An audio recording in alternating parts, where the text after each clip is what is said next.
Day 23. Eric Trump concludes testimony. Donald Trump's upcoming testimony looms November 3, 2023. As the civil fraud trial against former President Donald Trump and his family continues in a Manhattan courtroom, the latest developments center on Eric Trump's testimony and the looming prospect of Donald Trump's appearance on the witness stand.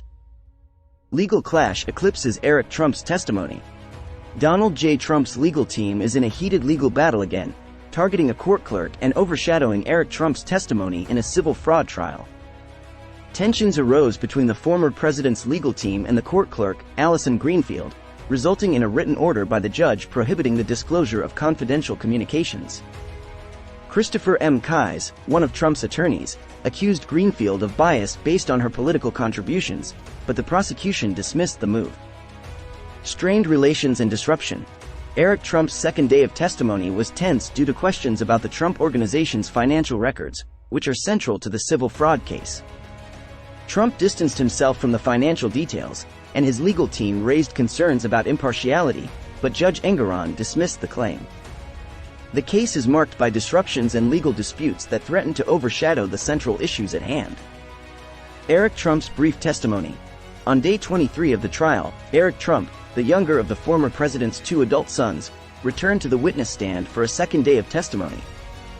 His questioning by lawyers from the New York Attorney General's office was relatively brief, lasting less than an hour.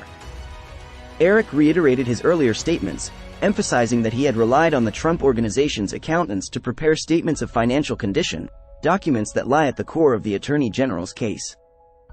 The defense did not cross-examine Eric Trump, but he was questioned about a $2 million severance package for Allen Weisselberg, the Trump Organization's longtime chief financial officer.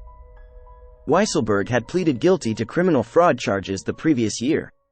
The agreement, which Eric Trump signed with Weisselberg, entitled the former CFO to a $2 million payment in installments over 2 years in exchange for not disparaging the company or its entities. Eric Trump maintained that he crafted, signed, and approved the agreement without his father's direction or approval. Upcoming testimony of Donald Trump. The civil fraud trial revolves around financial statements that allegedly inflated the values of Trump properties and the former president's assets to secure more favorable loans and insurance rates. Notably, Eric Trump testified that he did not think he had ever seen or worked on a statement of financial condition, even though he acknowledged being aware of the Trump Organization's financial statements since 2013.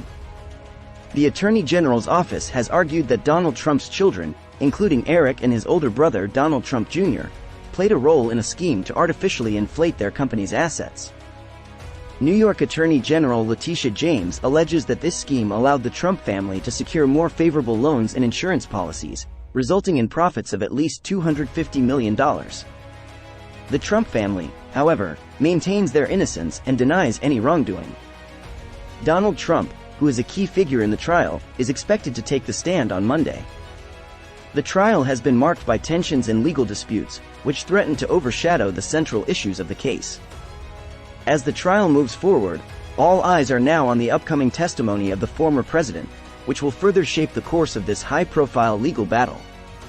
Thanks for watching. If you like it, please comment and hit the like and share buttons. Subscribe for future videos.